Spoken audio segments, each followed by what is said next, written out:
यशायाह का पहला अध्याय उसका पहला वाक्य पढ़िए। यशायाह का पुस्तक पहला अध्याय पहला वाक्य। आमोस के पुत्र यशायाह का दर्शन, जिसको उसने यहूदा और यरूशलेम के विषय में उज्जिया, योतम, आहाज और हिजकिय्याह नामक यहूदा के राजाओं के दिनों में पाया। ओके, तो इन चार राजाओं का नाम जो यहाँ पर जिक्र किया है, उजिया, जोथम, आहाज और हेजेकिया, इन राजाओं के समय पर यशायाह नबी ने भविष्यवाणी की या परमेश्वर का वचन को बांटा। तो इन चार राजाओं के समय पर कैसा अवस्था था यहूदा राज्य में, ओके, ये हम पिछले हफ्ते देख रहे थे। उजिया राजा के समय पर जो हमने दूसरा इतिहास का पुस्तक 26 अध्याय हमने पिछले हफ्ते देखे। Okay, so let us go to second Chronicles chapter 27 now. दूसरा इतिहास उसका 27 अध्याय हम देखेंगे। 26 अध्याय में हमने देखा पिछले हफ्ते कैसे उजिया राजा 16वां साल उम्र में राजा बना, यहूदा का राजा बना, और जैसा उसका पिता अमज्या था वैसा उजिया भी परमेश्वर का भय रखा हुआ और परमेश्वर के मार्ग में वो जी रहा था। ओके, और परमेश्वर को खोजने वाला एक व्यक्ति था। जब तक वो परमेश्वर को खोजा, सही मार्ग में था, तब तक उसके जीवन में उन्नति था। ओके, ऐसा हमने पढ़ा। और फिर जब वो घमंडी हुआ या वो बलवंत अपने आप को वो बलवंत है करके वो फूक गया, तब उसका परमेश्वर के मार्ग से गिरना ये शुरुआत हुआ। ओके, और वो अपने आप को बलवंत समझकर वो क्या करने लगा, जो याजकों का काम वो करने लगा। मंदिर में जाकर, ओके, मंदिर में जाकर उस धूप जलाने के उस जगह में जाकर वो धूप जलाने लगा, जो राजाओं का काम नहीं है। ओके, तो जब याजकों ने उसका विरोध किया, तब वो बहुत ही गुस्सा होकर, क्रोधित होकर याजकों के विरुद्ध उजिया राजा ने किया। तब परमेश्वर का क्रोध उसके ऊपर आया और वो कोढ़ से भर गया, और अंत में हमने देखा कैसे उसका निधन हुआ, कैसे वो मर गए। ओके, और उसके बाद उसका बेटा जोथम, 26 अध्याय उसका 21 वाक्य पढ़ेंगे, 21। उजिया राजा मरने के दिन तक कोढ़ी रहा और कोढ़ के कारण अलग एक घर में रहता था। वह यहोवा के भवन में जाने न पाता था, और उसका पुत्र योताम राजघराने के काम पर नियुक्त किया गया, और वह लोगों का न्याय भी करता था। मैंने ये आप लोगों से कहा था कि कोढ़, ये बीमारी पुराने करार में परमेश्वर ने नए नियम के विश्वासियों के लिए एक पाप के समान तुलना किया गया है। कोढ़, ये बीमारी बाकी सब बीमारियों से बढ़कर कोढ़, ये पाप के साथ तुलना किया गया है। मैं ये नहीं कह रहा हूं कि लोगों को जब कोढ़ का बीमारी आया, सब कोढ़ का बीमारी पाप के कारण आया, ये नहीं कह रहा हूं, लेकिन कोढ़ जो शब्द है वो पाप के साथ तुलना किया गया है। ओके, तो यहां पर एक 21 वाक्य में जो हमने पढ़ा, एक जिक्र ऐसा किया है कि उजिया राजा को कोढ़ होने के कारण वो अलग से, उसको पढ़िए, वो अलग से घर में, क्या लिखा है हिंदी में, कोढ़ के कारण अलग एक घर में रहता था। हाँ, he dwelt in an isolated house। तो वो जिक्र हमारे आत्मिक जीवन के लिए ऐसा है कि जब एक व्यक्ति को कलीसिया में पाप में पाया जाता है, एक व्यक्ति जब पाप में है और उसको पाप के ऊपर विजय पाने के लिए नए नियम में ऐसा एक provision, what do you call for provision, एक प्रबंध है, एक प्रबंध है कि उस व्यक्ति को एकांत में उसको उसके पाप के बारे में समझाना जरूरी है। यदि वो पाप के ऊपर विजय नहीं पाया या वो नहीं सुना, तो उसको 2 या 3 अगुवाई साथ में जाकर, लीडर साथ में जाकर उसको समझाना है। फिर भी नहीं सुना तो कलीसिया के सामने उसको समझाना है।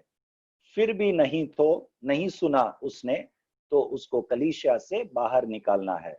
ये कलीसिया से बाहर निकालना, ये जो प्रबंध नए नियम विश्वासियों के लिए जो है, वो ऐसा नहीं है कि उस व्यक्ति से नफरत करना है या कलीसिया से दूर निकालकर उसको परिवार से अलग करना, वो नहीं है। कलीसिया से दूर निकालना का मतलब, बाहर निकालना का मतलब यह है कि वो व्यक्ति को पश्चाताप करने का एक समय देना। वो अपने आप में वो अपने आप को जांच कर वो उस पाप से विजय प्राप्त करके वो फिर कलीसिया का भाग बनने का वो राह देखना है। Okay, so it is not lack of grace, it is not lack of love, it is not hatredness to our brother or sister who is in sin, but it is with a hope that he will repent and be convicted and then come back and join the family. And why is he sent in isolation? So that it doesn't affect others. एक व्यक्ति जो code में है या एक व्यक्ति जो पाप में है और पाप से वो पश्चाताप नहीं कर रहा है, ऐसा व्यक्ति दूसरे पवित्र लोगों पर उसका असर न पड़े, उसके पाप का असर न पड़े, इस कारण उसको अलग करने का प्रबंध है। कारण ये नहीं है कि उससे नफरत है बाकी कलीसिया के लोगों को। ओके, सो मैं ये क्यों स्पष्ट कर रहा हूं, क्योंकि जब कभी भी कलीसिया में एक मसीह व्यक्ति के ऊपर ऐसा एक निर्णय लिया जाता है, तब कोई ना कोई मसीह लोग ऐसे रहते हैं जो ऐसा सोचते हैं कि ये निर्णय गलत है, हम नफरत नहीं करना चाहिए हमारे भाइयों पर। ये नफरत का भाग नहीं है। ओके, प्रेम करता है इसीलिए, और बाकी अच्छे भाइयों के प्रति भी हमारा प्रेम है, चिंता है, उनके ऊपर ये असर नहीं पड़ना चाहिए इस भाई का गलत स्वभाव, इसीलिए भी वो प्रबंध दिया गया है।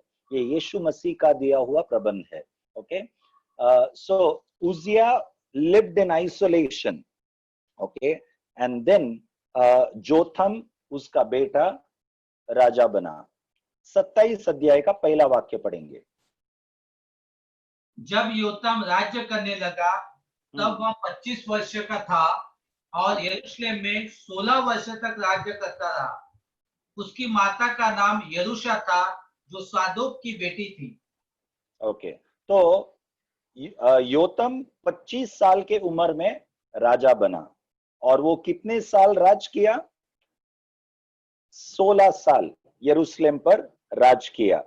ओके, तो 25 साल के उम्र से 16 साल पूरा राज करने के बाद उसका उम्र क्या था? 41। ओके, उसका पूरा राज का समय समाप्त होने पर जोथम 41 उम्र का था, 41 साल का उम्र का था। ओके, दूसरा वाक्य।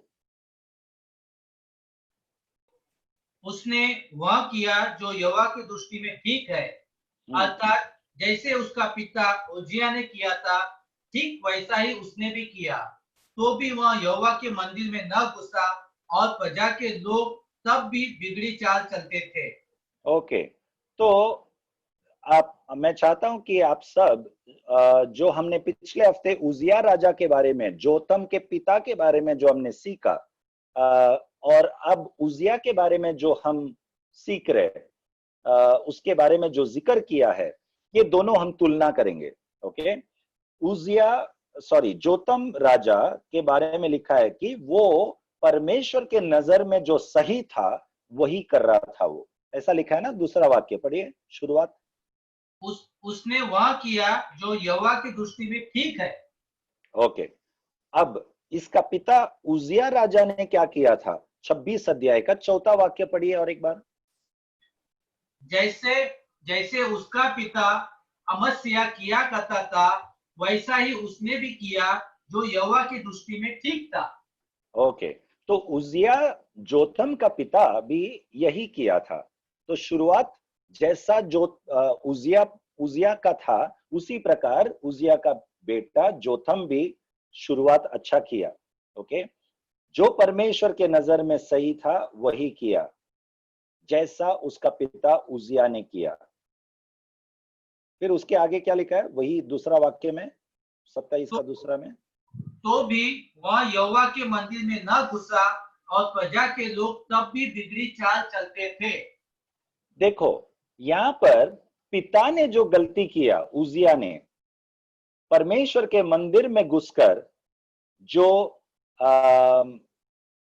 याजकों का जो काम है वो करके जो दंड पाया, बेटा उस कार्य से सावधान रहा। क्योंकि यहां पर वचन में लिखा है कि वो मंदिर में नहीं घुसा। He did not enter the temple of the Lord, but still the people acted corruptly. Okay, तो हमारे पास एक चुनाव करने का एक मौका है। हम सबके पास एक चुनाव करने का एक there is a choice that we can make. Okay, बहुत मसीह लोग ऐसे कारण देते हैं, मेरा पिताजी बहुत गर्म दिमाग का आदमी था, तो मुझे भी वो गुस्से का उस स्वभाव मिल गया। एक उदाहरण सिर्फ देता हूं, ऐसे बहुत सारे उदाहरण है। ओके, मेरी माँ ऐसे थी, इसके लिए मैं भी ऐसा हो गया। ऐसे कभी कभी हम शायद ऐसा सोचेंगे, लेकिन ये हम हमारे माता पिता का गलतियों के पीछे छुपने का या बहाना के रूप में इस्तेमाल करने का ये सही नहीं है। ओके, भले हमारे माता पिता के अंदर कुछ गलतियां या पाप थे, परंतु हमारा ये चुनाव है अब कि हम सही मार्ग को चुने। और जोतम, जो उसका पिता उजिया ने जो गलत किया मंदिर में घुसकर, वो उजिया ने एक चुनाव किया नहीं करने का। ओके, तो इससे हम ये सीखते हैं। ओके, सो हम let us understand, let us examine that we don't repeat the sins that our father or our mother has done. Okay, उनके गलतियों से हम क्यों ना सीखे कि हम वो गलतियां न दोहराए हमारे बच्चों के साथ। ओके, तीसरा वाक्य, उसी ने यहोवा के भवन के ऊपर वाले फाटक को बनाया, और ओपील की शरणपनाह पर बहुत कुछ बनवाया। चौथा, उसने यहूदा के पहाड़ी देश में कई नगर दूर किए, और जंगलों में गढ़ और घुमट बनाए। गढ़ और क्या बनाए? टावर्स। टावर्स। ओके, गढ़, मजबूत गढ़ बनाए। ओके, हमने ये पिछले हफ्ते भी उजिया राजा के विषय में हमने देखा था। उजिया राजा भी इस प्रकार से, तो हर एक राजा अपने राज के समय पर मजबूत गढ़ बनाता है दुश्मन से बचने के लिए। ओके, और मजबूत क्या बोलते हैं, गेट, फाटक बनाते हैं। ओके, और टावर्स बनाते हैं। तो मैंने इसका अनुवाद पिछले हफ्ते बताया था। यदि कोई आप में से कोई लोग यदि नहीं थे, तो आप इसको ध्यान में रख सकते हो कि हम जब हमारे परमेश्वर के साथ का जो रिश्ता हमारा शुरू होता है, उस शुरुआत के समय पर आप याद कीजिए आपका आत्मिक जीवन का शुरुआत कैसे हुआ। ओके, मैं विश्वास करता हूं कि हर एक का शुरुआत बहुत ही उत्साहित तौर से, बहुत ही आप प्रभु के वचन में, वचन पढ़ना, प्रार्थना करना, इसमें बहुत ही आप ध्यान देते थे। ओके, अब 10 साल, 20 साल, 5 साल या 30 साल, जितने भी साल हो गए आपका प्रभु के साथ का यात्रा, अब आपका कैसा है प्रार्थना करना, आपका वचन पढ़ना, ये सब आपका जो आदतें, जो प्रभु के साथ शुरू जो आपने किया था यात्रा, तभी और अभी कैसा है, ये जरा सोच के देखिए। यदि कम हुआ है तो ये सावधान होने वाली गंभीर गंभीरता से लेने की विषय है। ओके, परमेश्वर के चीजों के प्रति यदि आपका जो लगाव और प्रेम, समर्पण यदि कम हुआ है, ओके, तो जैसा प्रकाशित पुस्तक में परमेश्वर यूहन्ना के द्वारा कलीसियाओं को खत लिखता है, तब एक कलीसिया के बारे में परमेश्वर कहता है, यीशु मसीह कहता है, तुम तुम्हारे पहला प्रेम को खो चुके हो। ओके, कौन सा कलीसिया है? प्रकाशित पुस्तक उसका 2 अध्याय निकालो, रेवलेशंस चैप्टर 2, प्रकाशित पुस्तक 2 अध्याय। एफेसस कलीसिया को यीशु मसीह कहता है, एफेसस कलीसिया को, इफिसुस कलीसिया, हाँ, 2 अध्याय उसका 4 वाक्य पढ़िए, 2 का 4। पर मुझे तेरे विरुद्ध यह कहना है कि तूने अपना पहला सा प्रेम छोड़ दिया है। हाँ, मुझे तेरे विरुद्ध ये कहना है। कौन कह रहा है? यीशु मसीह स्वयं कह रहा है। किसके विरुद्ध? एफेसस कलीसिया के विश्वासियों को कह रहा है। ओके, एफेसस कलीसिया के विश्वासियों के विरुद्ध यीशु मसीह कहता है कि मुझे तेरे विरुद्ध एक चीज कहना है। क्या है वो एक चीज? तूने अपना पहला प्रेम को खो दिया है।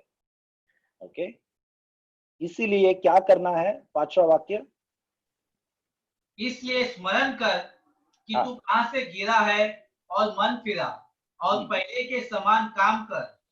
यदि तू मन न फिराएगा तो मैं तेरे पास आकर तेरी दीवट को उसके स्थान से हटा दूंगा। हाँ, तो यदि तू मन नहीं फिराएगा, ये जो शब्द यीशु मसीह इस्तेमाल कर रहा है, ये हर एक कलीसिया के लिए, 7 कलीसियाओं को 7 अलग परमेश्वर का संदेश यीशु मसीह पहुंचा रहा है यूहन्ना के द्वारा। हर एक कलीसिया के विश्वासियों को यीशु मसीह कुछ चीजें उनको प्रोत्साहित करने के लिए, जो चीजें उन लोग सही कर रहे हैं, उन चीजों को यीशु मसीह कहता है कि ये चीजें तुम लोग सही कर रहे हो। जैसा एफेसस कलीसिया को भी यीशु मसीह कहता है 2 वाक्य में, क्या कहता है? मैं तेरे काम को और तेरे परिश्रम और तेरे धीरज को जानता हूँ, और यह भी कि तू बुरे लोगों को देख नहीं सकता, और जो अपने आप को प्रेरित कहते हैं और है नहीं, उन्हें तू परख कर झूठा पाया। तो एफेसस कलीसिया के विश्वासियों के बारे में यीशु मसीह कुछ अच्छे चीजें कहता है कि तुम्हारे अंदर ये अच्छे गुण है। वो क्या है? मैं तुम्हारे कामों को जानता हूं। ओके, तुम्हारे परिश्रम को जानता हूं और तुम्हारे धीरज लिखा है ना? हाँ, धीरज। हाँ, धीरज को जानता हूं। तो उसका मतलब क्या है? यीशु मसीह हमारे हर एक स्वभाव पर ध्यान पूर्वक देखता है। God watches over us. हमारे हर एक स्वभाव कैसा है, हमारा काम कैसा है। कोई भी काम हो, आप किचन में काम करते होंगे, घर काम करते होंगे, आप शायद कोई बिजनेस करता होगा, आप पढ़ाई करते होंगे, एक स्टूडेंट होगा। ओके, कोई भी काम हो, आप आपके माँ बाप को मदद करते रहेंगे। ओके, कोई भी काम हो, जरूरी नहीं है कि कलीसिया में कोई आत्मिक काम। ये हमारा गलती है कि हम आत्मिक और दूसरा गैर आत्मिक काम, ऐसे हम 2 भाग बनाया है। ऐसा कोई 2 भाग नहीं है। विश्वासियों के लिए हर काम आत्मिक है। आप किचन में काम करते हो, आप बिजनेस करते हो, आप संडे को कलीसिया में जाते हो, सेवकाई करते हो, सब काम एक विश्वासी के लिए आत्मिक है। ओके, इसीलिए नए नियम में एक जगह पर एक वचन कहता है कि आप जो भी करते हो ऐसा करो कि आप परमेश्वर के लिए करते हो। तो केवल जो सेवकाई वाले, प्रचार करने वाले जो काम है, केवल वो परमेश्वर के लिए हम कर रहे हैं, ऐसा नहीं है। Whatever you do it as if you are doing to the Lord. There is a verse in the New Testament. Okay, so परमेश्वर, यीशु मसीह कहता है एफेसस कलीसिया के विश्वासियों के बारे में कि मैं तुम्हारे कामों को जानता हूं, तुम्हारे परिश्रम को जानता हूं और तुम्हारे धीरज को जानता हूं। मैं ये भी जानता हूं कि तुम लोग बुरे चीजों को सह नहीं सकता। ये एक अच्छा स्वभाव है। ओके, जब हम ऐसे समय में जी रहे हैं जब लोग बुरे चीज को बहुत ही लोगों को बुरा चीज करना अच्छा लगता है, पसंद है, परंतु हम जो मसीही लोग बुरे चीजों को विरुद्ध करना है, पसंद नहीं करना चाहिए। और आगे क्या लिखा है, तुमने जो झूठे प्रचारक लोग हैं उनको अच्छी तरह से तुम लोगों ने परखा है, तुमने पहचाना है, अच्छे और बुरे का परख है तुम्हारे अंदर। ऐसा सब कहकर फिर चौथा वचन में परमेश्वर यीशु मसीह कहता है कि परंतु, ऐसा शुरू होता है ना वो वचन, पढ़िए। पर मुझे पर, तो ये पर जो शब्द है परंतु, ये बहुत ही महत्वपूर्ण है। तो भले हमारे अंदर बहुत कुछ अच्छे स्वभाव होंगे, अच्छे गुण होंगे, हम प्रार्थना करने वाले व्यक्ति होंगे, हम वचन पढ़ते रहेंगे, लेकिन यीशु मसीह ये सब अच्छे गुण के लिए हमें वाह करेंगे, परंतु ये शब्द उसके बाद यदि परमेश्वर इस्तेमाल करता है हमारे बारे में, तो परंतु के बाद यीशु क्या कहता है उस पर हमें ध्यान देना है और उसको सुधारना है। क्योंकि वो एक चीज हमारे 100 अच्छे काम के सामने एक बुरा काम हमारा उद्धार को हमसे छीन सकता है। ओके, हम उद्धार को खोज सकते हैं यदि हम उस एक गलत काम पर हम सावधान रहकर उसको सुधारेंगे नहीं तो। ओके, जैसा एक सड़ा हुआ फल, खराब हुआ एक फल बाकी सभी अच्छे फलों को बिगाड़ सकता है, वैसा हमारे अंदर ही एक बुरा स्वभाव बाकी सब अच्छे स्वभाव को बिगाड़ सकता है। ओके, तो दिन प्रतिदिन हम हमारे ही अंदर परिश्रम करना है। किन चीजों पर? हमारे स्वभाव के ऊपर। जो भी अच्छे स्वभाव है उसमें स्थिर रहना है, और जो भी बुरा स्वभाव यदि है उस पर ध्यान पूर्वक हमें विजय प्राप्त करके सिद्ध बनना है। मत्ती का 5वां अध्याय उसका 48 वाक्य पढ़िए। मत्ती का 5वां अध्याय उसका 48 वाक्य, मैथ्यू चैप्टर 5 वर्स 48।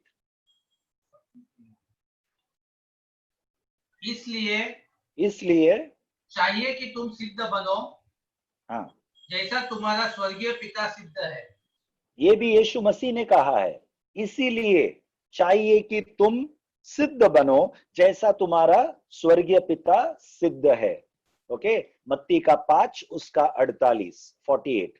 तो ये आप बाद में आप पढ़ सकते हो, पूरा 5वां अध्याय आप पढ़ेंगे मत्ती का। यीशु मसीह प्रचार कर रहे लोगों को किस प्रकार से जीना है, ये सिखा रहे यीशु मसीह। स्वभाव, हर स्वभाव के संबंधित यीशु मसीह सावधान कर रहा है लोगों को कि ऐसा जियो, ऐसा करो, ऐसा स्वभाव आप प्रकट करो। और अंत में यीशु मसीह कहता है कि ये सब आपको क्यों करना है? ताकि तुम सिद्ध बने जैसा मेरा स्वर्गीय पिता सिद्ध है। ओके, तो अंत में परमेश्वर का लक्ष्य क्या है हमारे जीवन के प्रति? कि हम सिद्ध बने। तो सिद्ध कब होता है? कोई भी एक चीज भी जब गलत हमारे अंदर पाया जाता है, हम परिश्रम करना है उस गलत चीज के विरुद्ध। ओके, ताकि हम सिद्ध बने। कहीं पर भी हम ऐसा मनोभावना नहीं रखना चाहिए कि हाँ, मेरे अंदर बहुत चीज मैंने सुधार लाया है, अब मैं सही हूं। एक क्या बोलते हैं, एक अपने ही अंदर एक आश्वासन जैसे नहीं बैठना है, परंतु हम लगातार परिश्रम में रहना है। छोटा सा भी एक गलत चीज है वो भी नहीं चाहिए, वो भी नहीं चाहिए, क्योंकि हम यीशु मसीह के साथ सहकर्मी है। कुरिन्थियों का पुस्तक में पौलुस कहता है हम यीशु मसीह के साथ क्या है? सहकर्मी है। We are co-workers with Christ. Co-workers, not working in other people's life, but working in our own life. हमारे ही अंदर जो गलत चीजें है उसमें हम, यीशु मसीह हमारे अंदर कार्य कर रहा है, हमें सुधार, हमारे अंदर सुधार ला रहा है, और हम भी उनके साथ मिलकर हमें कोऑपरेट करना है, सहकर्मी बनना है, ताकि यीशु जो हमारे अंदर सिद्धता ला रहा है वो ला पाए, ओके, हमारे सहकर्मी होकर. So let us take care that we don't lose our first love in Christ.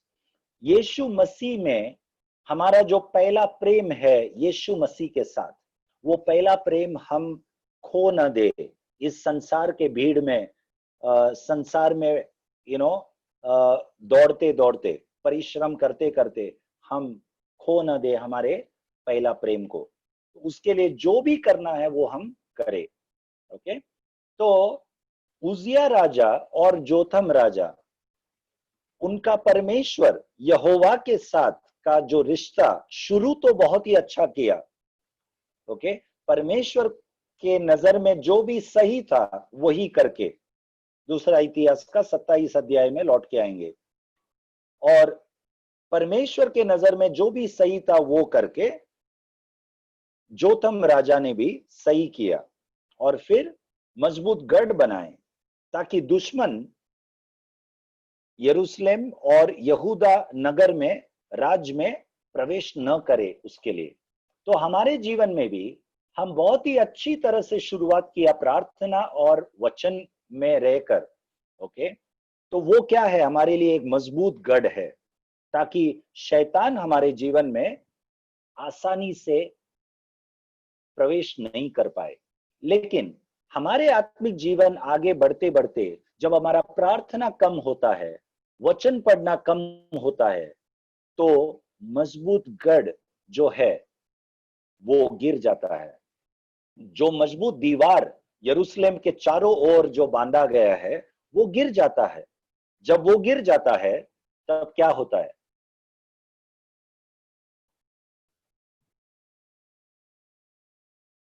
जब मजबूत गढ़ गिर जाता है तब दुश्मन हमारे जीवन में प्रवेश करने के लिए बहुत ही आसान हम खुद बना देते हैं. इससे हमें सावधान रहना है. ओके, 5वां वाक्य पढ़िए. वह अम्मोनियों के राजा से युद्ध करके उन पर प्रबल हो गया. उसी वर्ष अम्मोनियों ने उसको 100 किक्कार चांदी और 10-10 हजार कौल गेहूं और जौ दिया. बस 6वां वाक्य. योताम सामर्थ्य हो गया क्योंकि वह अपने आप को अपने परमेश्वर यहोवा के सम्मुख जानकर सीधी चाल चलता था. देखो, सही प्रकार से जब हम आत्मिक जीवन जिएंगे, हमारा रोज का जो जीवन है वचन में, प्रार्थना में, परमेश्वर ने जो भी सिखाया वचन के द्वारा, उसके हिसाब से जब हम जिएंगे तब क्या होगा, हमारे जीवन में विजयवंत होगा. रोज हम शैतान के चालों के ऊपर, शैतान के परीक्षाओं के ऊपर हम विजयवंत जीवन जी पाएंगे. 5वां वाक्य में जैसे हमने पढ़ा, जोथम राजा अमोनी लोगों के विरुद्ध युद्ध लड़कर विजयवंत हुआ, और 6वां वाक्य में हमने पढ़ा कि जोतम बहुत ही सामर्थी बना. ऐसा लिखा है ना? हाँ, योताम सामर्थी हो गया. हाँ, और आगे, क्योंकि वह अपने आप को अपने परमेश्वर यहोवा के सम्मुख जानकर सीधी चाल चलता था. जोतम सामर्थी क्यों हुआ? इसीलिए नहीं कि उसके पास सब प्रकार के युद्ध में लड़ने का तलवार हो या सब सामग्री उसके पास था, इसीलिए नहीं. परंतु यहाँ पर कारण क्या लिखा है, क्योंकि वो परमेश्वर यहोवा के मार्ग में, क्या लिखा है, यहोवा अपने परमेश्वर यहोवा के सम्मुख जानकर सीधी चाल चलता था. सीधी चाल चलता था. ओके, इसीलिए वो सामर्थी था. Jotam became mighty because he prepared his ways before the Lord his God. Okay, तो हम सामर्थी इसीलिए नहीं क्योंकि हमें हम रोज या हर संडे को हम चर्च में जाते हैं, हम हर बाइबल स्टडी अटेंड करते हैं, हम वचन सुनते हैं, इसीलिए नहीं। ओके, ये अच्छी बात है कि हम वचन सुनते हैं, ये अच्छी बात है कि आप बाइबल स्टडी अटेंड करते हैं, लेकिन वचन सुनकर भी आप सामर्थी नहीं बनेंगे। क्यों मैं कहता हूं? लूका का पुस्तक लो, लूका का पुस्तक,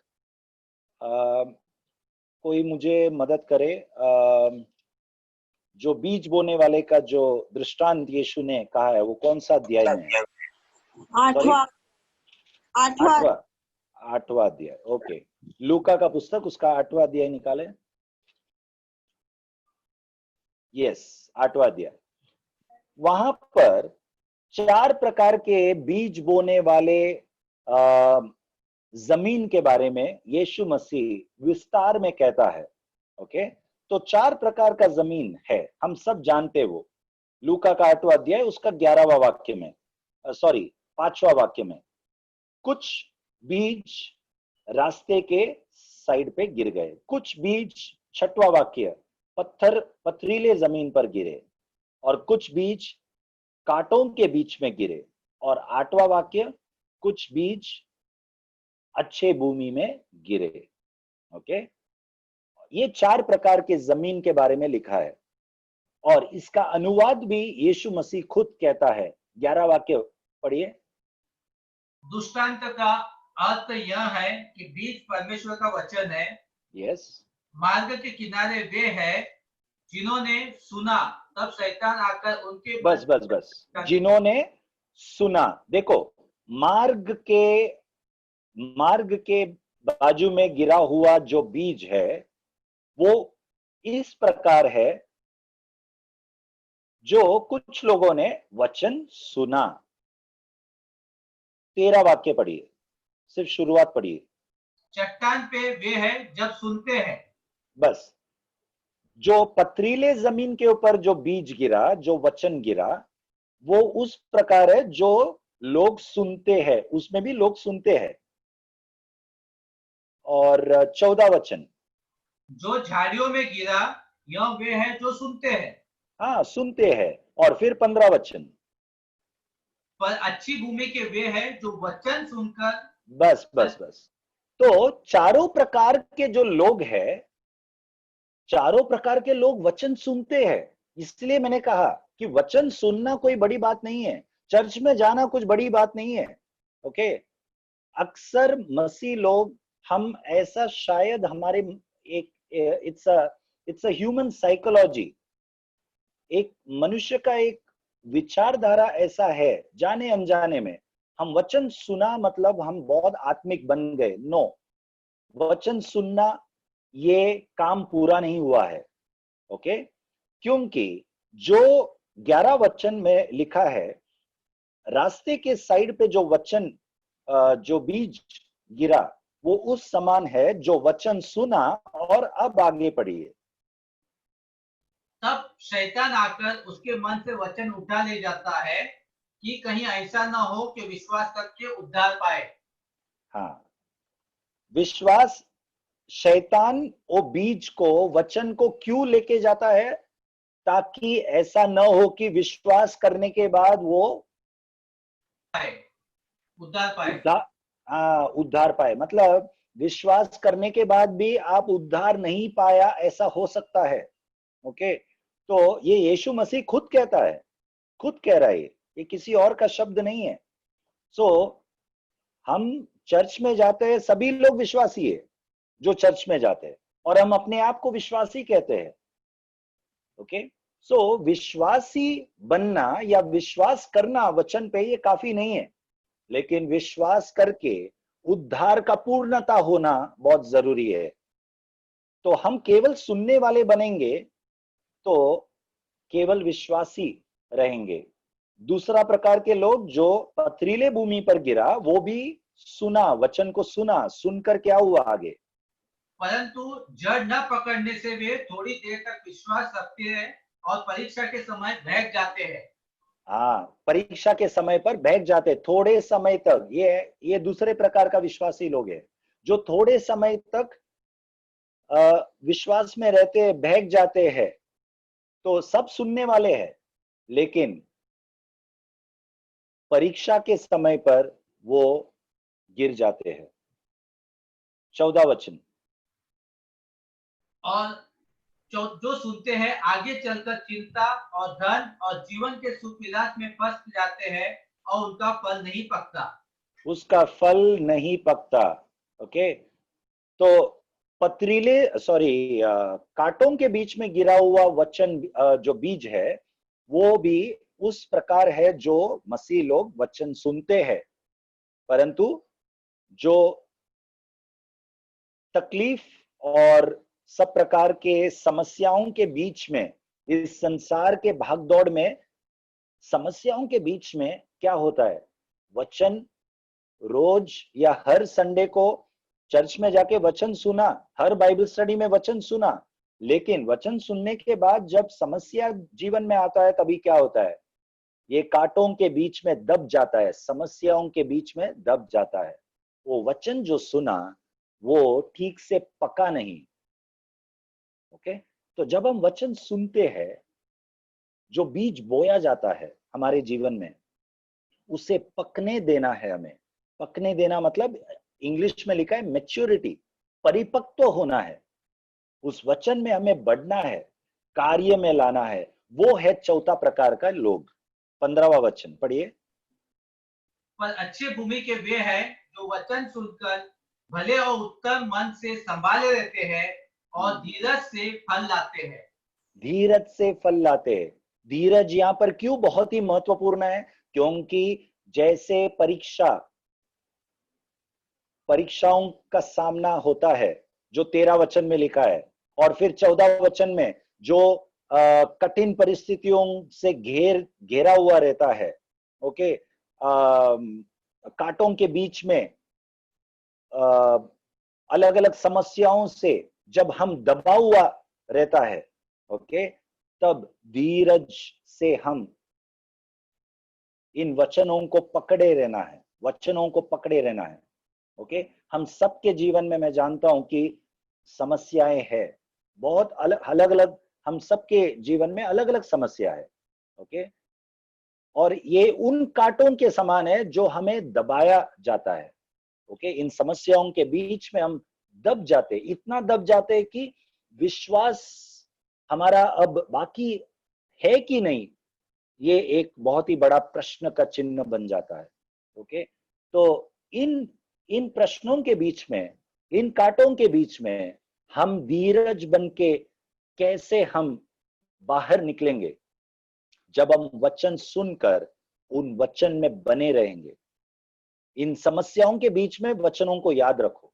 जो भी आपने इतने संडे सुने हैं, पास्टर के द्वारा सुने, अलग अलग बाइबल स्टडी के द्वारा, आपके खुद के पढ़ने के द्वारा आपने वचन सुना है, उन वचनों को समस्याओं के बीच में याद रखो, तब हम स्थिर रहेंगे और फलवंत होगा। ये यीशु मसीह का ये दृष्टांत कहने का मकसद ये था कि हम फलवंत रहे। केवल वचन सुनकर विश्वासी विश्वासी बोले नहीं रहे। ओके, परंतु विश्वासी से भी बढ़कर हम एक शिष्य बने, यीशु के पीछे पीछे उन कांटों के ऊपर चलने वाले, धीरजवंत होकर हम इन कोरोना वायरस का भी जो परिस्थिति है ना, ये पार करे। ओके, तो जोतम राजा, उजिया राजा, आहाज राजा, इन तीनों के विषय में ये लिखा है कि वे परमेश्वर के मार्ग में चलता था और परमेश्वर का भय रखकर वो जीता था। दुश्मनों के ऊपर विजय प्राप्त किया, मजबूत गढ़ बनाए, ओके, बड़े बड़े दीवार बनाए ताकि दुश्मन अंदर प्रवेश नहीं कर पाए। ओके, लेकिन उसमें स्थिर नहीं रहा। ओके, तो हम जब प्रार्थना करते हैं, वचन पढ़ते हैं, वचन सुनते हैं, कलीसिया में जाते हैं, बाइबल स्टडी अटेंड करते हैं, ओके, प्रार्थना के मंडली में जब हम प्रार्थना में इंटरसेशन करते हैं, इस सब के बीच में, ओके, हमें ध्यान देना है कि हम कहीं पर भी कोई भी हमारा गलत स्वभाव में हम गिरे नहीं। ओके, छठवां वाक्य, दूसरा इतिहास 27 अध्याय उसका छठवां वाक्य। योतम सामर्थ्य हो गया क्योंकि वह अपने आप को परमेश्वर यहोवा के सम्मुख जानकर सीधी चाल चलता था। उसके बाद क्या हुआ? 7वां वचन, योताम के और काम और उसके सब युद्ध और उसकी चाल चलन, इन सब बातों का वर्णन इस्राएल और यहूदा के राजाओं के इतिहास में लिखा है। हाँ, आगे। जब वह राजा हुआ तब 25 वर्ष का था और वह यरूशलेम में 16 वर्ष तक राज्य करता रहा। हाँ, अंत में योताम अपने पुरखों के संग सो गया और उसे दाऊदपुर में मिट्टी दी गई। उसका पुत्र आज उसके स्थान पर राज्य करने लगा। ओके, तो जोतम राजा जो उजिया का बेटा था, ओके, वो परमेश्वर के बताए हुए मार्ग पर चला और सही चाल चलकर वो अपना जीवन समाप्त किया। ओके, तो हमारे बाप दादाओं ने जो भी गलतियां किए, ओके, जरूरी नहीं है कि हमें भी वही गलतियां करना चाहिए। या कलीसिया में यदि कोई और कुछ गलत करता है, कलीसिया में भी हो, विश्वासियों के बीच में भी हो, कभी कभी हम देखते कुछ गलत चीजें होता है। ओके, हमें उन लोगों की तरह गलत नहीं करना है, बाकी विश्वासियों की तरह नहीं गलत करना है। हमें वचन के आधार पर सही मार्ग में जीना है। ओके, और उसके बाद जोतम राजा मरने के बाद उसका बेटा आहाज राजा हुआ। आहाज के बारे में क्या लिखा है? 28 अध्याय का पहला वाक्य पढ़िए। जब आहाज राज्य करने लगा तब वह 20 वर्ष का था और 16 वर्ष तक यरूशलेम में राज्य करता रहा। और आगे, उसने अपने मूल पुरुष दाऊद के सामने काम नहीं किया जो यहोवा के दृष्टि में ठीक था। उसने क्या किया? और एक बार पढ़िए। उसने अपने मूल पुरुष दाऊद के समान काम नहीं किया जो यहोवा के दृष्टि में ठीक था। हाँ, जो यहोवा के दृष्टि में ठीक था वो नहीं किया उसने। He did not do what was right in the sight of the Lord. Okay, तो हम देखते हैं कैसे पीढ़ी पीढ़ी तक जब परमेश्वर का काम एक पीढ़ी से दूसरे पीढ़ी तक सौंपने का आता है, तब अलग अलग पीढ़ी के लोग कैसे उस परमेश्वर के काम को कैसे करते हैं। ओके, तो आहाज जो जोतम का बेटा है, वो परमेश्वर के दृष्टि में जो सही था वो नहीं किया उसने। ओके, और वो परमेश्वर के नजर से दूर गया। दूसरा वाक्य पढ़िए। इस्राएल के राजाओं की सी चाल चला और बाल देवताओं की मूर्तियां ढलवा कर बनवाई। तो आहाज राजा ने बाल देवताओं का मूर्तियां बनाए। तो ये बहुत ही बड़ा पाप। आहाज राजा, जब एक राजा करता है ऐसे चीजें, तब पूरे प्रजा, पूरा देश उन चीजों का पीछा करता है। ओके, तो इसलिए बहुत ये जरूरी है हमें ध्यान रखना कि हम कैसे चाल चलते हैं, हमारा स्वभाव कैसा है। जो हमारा स्वभाव है वही हमारे बच्चे भी सीखेंगे। जो हमारा स्वभाव है वही कलीसिया के बाकी विश्वासी लोग हमें देखकर उन लोग भी उसी चाल चलेंगे। ओके, ये सब मैं इतिहास के पुस्तक से आपको क्यों पढ़वा रहा हूं, क्योंकि यशायाह का पुस्तक में जो हम पहला अध्याय में जो भी पढ़ा हमने कि परमेश्वर अब यहूदा इस राज्य को दंड देने वाला है। ये दंड देने का कारण ये सब राजाओं के समय पर इतने सालों से बहुत कुछ हुआ है। ओके, वो इतिहास हम पढ़ रहे हैं। तो आहाज राजा के द्वारा हम पढ़ते हैं कि कैसा बाल देवताओं का निर्माण किया, जैसे बाल देवताओं को बनाया। ओके, और बाल देवता के बारे में पास्टर जेकब ने पिछले रविवार को उनके वचन के द्वारा हमने सुना कि कैसे बाल देवता ये एक fertility god. What do you call for fertility? Fertility.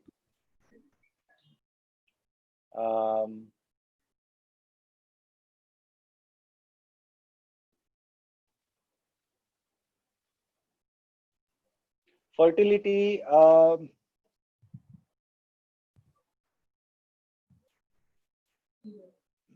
जो प्रोडक्ट उपजाऊ सॉरी उपजाऊ ओके मोर सिंपल वर्ड फलदायक या फलदायक ओके सो जब एक पुरुष और स्त्री का जो शारीरिक संबंध होता है और जब फल जब दूसरा पीढ़ी निकलता है, जब बच्चा होता है, तो अलग अलग देशों में अलग अलग पीढ़ी के लोग ऐसे फर्टिलिटी गॉड करके, फर्टिलिटी देवता ओके, जो उपजाऊ करने वाला, ऐसे शारीरिक संबंध करने का ऐसा भी एक देवी देवताएं है करके ऐसे मानते हैं। आज के तारीख में भी भारत देश में भी ऐसा देवी देवताएं है ओके, जिसको हिंदू धर्म के अनुसार ये उपजाऊ का देवी है या देवता है ऐसे मानता है ओके। और उन देवी देवताओं का पूजा करके ऐसे अलग अलग जो रेड लाइट एरियाज है या जो बार, डांस बार है, वहां पर ऐसे गलत कामें ऐसे देवी देवताओं का पूजा करके किया जाता है ओके। तो इससे हमें समझना बहुत जरूरी है कि कितना गंभीर है ये कार्य, जब परमेश्वर का ही लोग इन देवताओं को बनाकर जैसे अन्य जाति के लोगों के जैसा जीवन जीते हैं ओके, तब ये बहुत ही परमेश्वर का क्रोध को बुलाने का एक कारण बनता है ओके। तो हम सोचेंगे कि हम तो ऐसे कोई देवी देवता नहीं बनाते ओके, हम बाल देवता का पूजा नहीं करते, ऐसा हम सोचेंगे शायद, परंतु हमारे जीवन में जो भी चीजों को हमने परमेश्वर से ज्यादा अहमियत दिया है ओके, वो हमने वो मूर्ति के समान है ओके।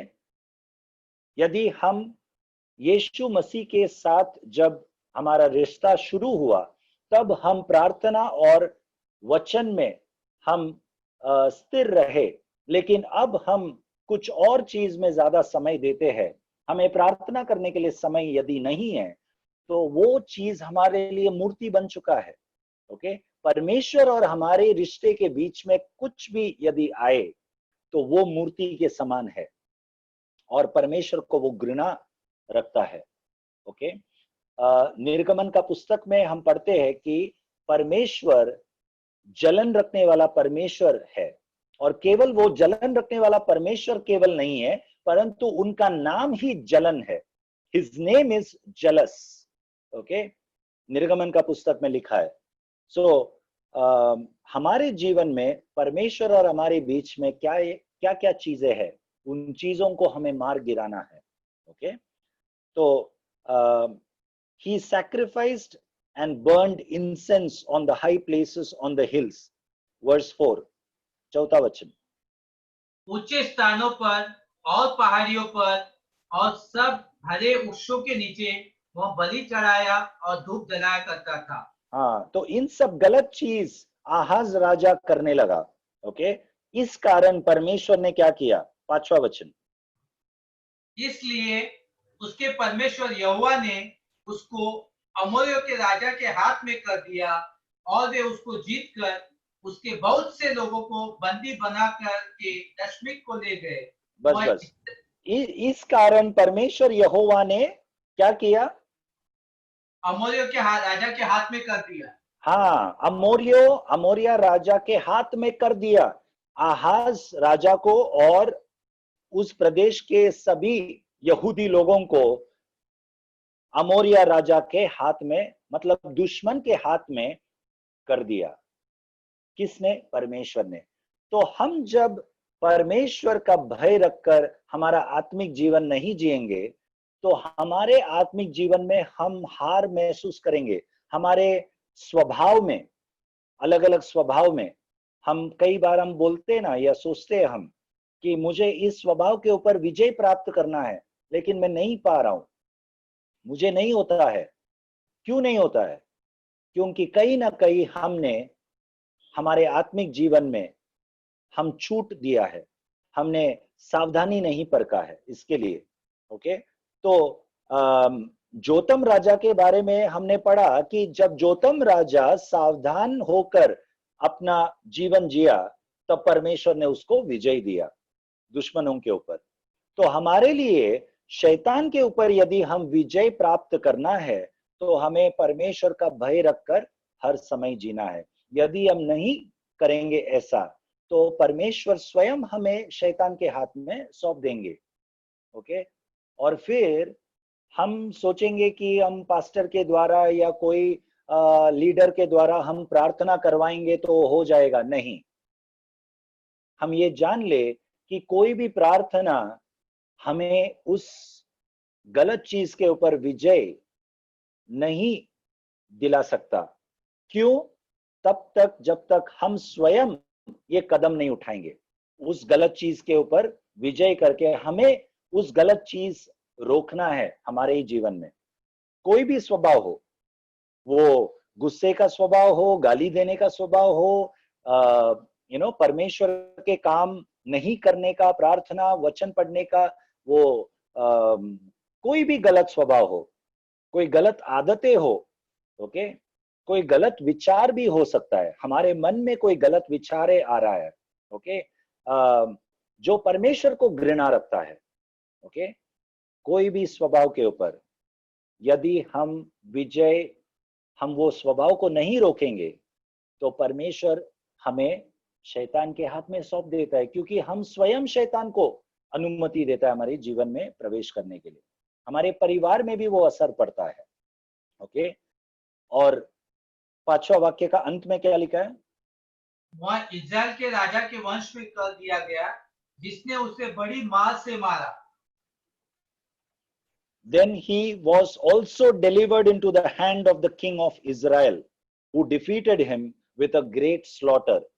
तो इजराइल कौन? इजराइल का राजा के हाथ में भी परमेश्वर ने उसको सौंप दिया। मतलब इजराइल उत्तर राज्य है और दक्षिण राज्य यहूदा है। तो आहाज जो यहूदा का राजा है और इजराइल का राजा के हाथ में परमेश्वर ने आहाज को सौंप दिया। मतलब भाई भाई के विरुद्ध युद्ध हुआ। ये भी बात को आप समझ लो कि मसीह लोगों के बीच में भी जब क्या बोलते, जब विरोध होता है, ओके, मसीह भाइयों के बीच में, एक ही घर में भाई भाई के बीच में, या एक ही घर में पति पत्नी के बीच में, दोनों विश्वासी है, दोनों मसीह लोग है, ओके, कलीसिया में भाई लोग मसीह लोग है, लेकिन आपस में जब एक दूसरे के विरुद्ध जब कार्य होता है, ये इस समान है। इजराइल का राजा और यहूदा का राजा दोनों यहूदी लोग है। दोनों के बीच में यहां पर लिखा है कि परमेश्वर ने इजराइल के राजा के हाथ में सौंप दिया और इजराइल का राजा यहूदा का राजा को युद्ध में हरा दिया। Okay, this was that dark time in the lives of the Jews where they fought against each other. Okay, ये युद्ध के बाद हम इतिहास में पढ़ते हैं कि कैसा यहूदा का राजा असीरिया तो दुश्मन है, अब यहां पर भाई भाई के विरुद्ध लड़ाई हो रहा है। ये लड़ाई में हारने के बाद, ओके, यहूदा का राजा असीरिया जो दुश्मन देश है उसका मदद मांगा इजराइल के विरुद्ध लड़ने का। ये इस समान है कि मसीह व्यक्ति अविश्वासी के पास जाता है अपना ही मसीह भाई के विरुद्ध लड़ने के लिए। ओके, ये हम अगले हफ्ते देखेंगे। ओके, तो आगे आगे जब हम पढ़ते जाएंगे 28 अध्याय और चैप्टर 29 29 अध्याय में, तब वहां पर हमें दिखाई देता है कि कैसे असीरिया साम्राज्य कैसे ताकतवर होता है। ओके, मैंने पिछले बार आपसे कहा था कि दुश्मन को ताकतवर करने वाला हम ही है। शैतान हमारे जीवन में ताकतवर कब बनता है? जब हम मसीह में कमजोर बनते हैं। ओके, हम मसीह भाई भाई के विरुद्ध जब हम लड़ाई करते हैं, पति पत्नी के विरुद्ध सावधान रहो। जब हमारे घर में परिवारों में जब जो प्रार्थना का जो वेदी है, ओके, जो फैमिली ऑल्टर है, फैमिली प्रार्थना का जो वेदी है, वो जब कमजोर होता है, पारिवारिक प्रार्थना नहीं होता है, व्यक्तिगत प्रार्थना नहीं होता है, तब क्या होता है? परिवार बिखर जाता है, परिवार में लड़ाई होता है। ओके, गलत स्वभाव में जब हम गहराई में जाते हैं, तब परिवार आपस में फिर कमजोर हो जाता है। ओके, यही हुआ इजराइल के विषय में भी, यहूदा के विषय में भाई भाई के विरुद्ध लड़ाई हुआ। कब हुआ? जब आहाज राजा बाल देवताएं बनाने लगे, गलत चीजें करने लगे। ओके, और फिर आगे जाकर दुश्मन असीरिया साम्राज्य, the Assyrian kingdom became very strong. Assyria साम्राज्य मजबूत कैसे बना?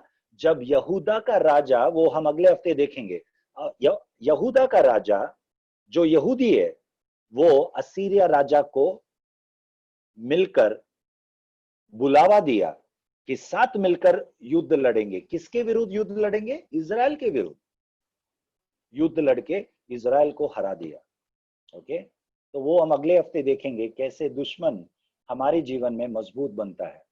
Let us not give room for Satan to be strong in our lives. Let us not allow any kind of wrong things. Let us not bear with it कि ये गलत चीज हो रहा है, ठीक है चलेगा, वो चलेगा वाला मनोभावना बहुत ही भयानक है।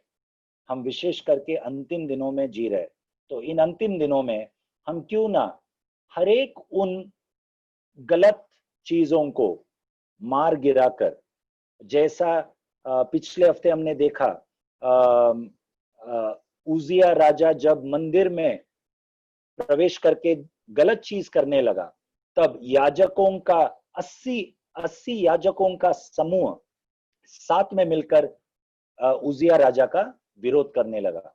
ओके, तो जब भी हम कुछ गलत चीज कलीसिया में हो, हमारे परिवार में हो, या हमारे व्यक्तिगत जीवन में कुछ गलत चीज हम देखता है, तो हमें उसका विरोध करना है, प्रेम से विरोध करना है।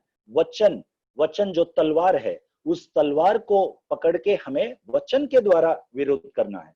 ओके, तब परमेश्वर हमारा मान रखेगा। आमीन। लेट अस ऑल प्रे, प्रार्थना करेंगे। हम सब आंखें बंद करें। स्वर्गीय पिता परमेश्वर, प्रभु यीशु मसीह के नाम से हम आपके वचन के सामने अपने आप को अधीन करते प्रभु। जैसा उजिया राजा शुरुआत सही किया, परंतु अंत उसने आपके मार्ग से हटा और आपका क्रोध को उजिया राजा ने भड़काया। पिता परमेश्वर, हम उससे एक सीख लेते हैं प्रभु कि हम हमारे चाल चलन पर सावधान रहकर, हमारे स्वभाव हम सही प्रकार से आपका भय मानकर हम जिए और आपका क्रोध को हम न भड़काए प्रभु। पिता परमेश्वर, हमारे घरों में, हमारे रिश्ते और मसीह जीवन में, हमारे व्यक्तिगत जीवन और हमारे कलीसिया में बाकी मसीह भाई बहनों के साथ के जीवन, हम आपके वचन के अनुसार जिए प्रभु। यस लॉर्ड, जब कभी हमारे बीच में कुछ भी अनबन होता है, कुछ भी झगड़ा होता है, कुछ भी गलत चीज होता है, पिता परमेश्वर, जैसा इब्राहिम ने लोत से कहा, हम दोनों भाई भाई है, क्यों हम झगड़ा करें? एक उपाय इब्राहिम ने लोत के सामने लाया। हम उसका एक हल ढूंढे हमारे जीवन में, एक उपाय ढूंढे ताकि हम अविश्वासियों के बीच में एक गवाही बन के जिए। ऐसा होने दे परमेश्वर। जैसा हमने शुरुआत में हम सब एक मन होकर प्रार्थना किया, और एक बार हम प्रार्थना करते, प्रभु हमारे पापों को आप क्षमा कर। यस लॉर्ड, हमारे परिवार के पापों को आप क्षमा कर, हमारे बच्चों के पापों को आप क्षमा कर, मेरे पापों को क्षमा कर प्रभु, कलीसिया के पापों को आप क्षमा कर परमेश्वर, दया कर प्रभु। यस लॉर्ड, और एक बहुत बड़ा बेडारी को आप भेज प्रभु, हम सबके व्यक्तिगत, पारिवारिक और कलीसिया के जीवन में एक बेडारी को भेज प्रभु। यस लॉर्ड, धन्यवाद प्रभु, आपने प्रार्थना सुना, इसके लिए यीशु मसीह के नाम से हम मांगते हैं, आमीन आमीन।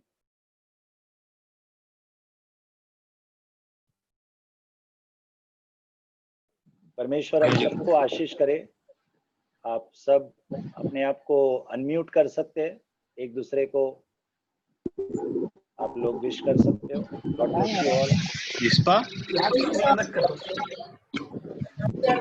सॉरी,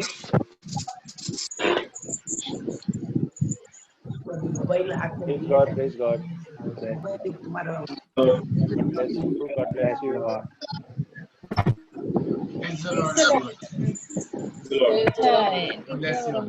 मनी अंकल और आंटी, बहुत दिन के बाद आपको देखा। Praise Lord, praise God, praise God. Bye, शनिवार को मिलेंगे। Bye, God bless you.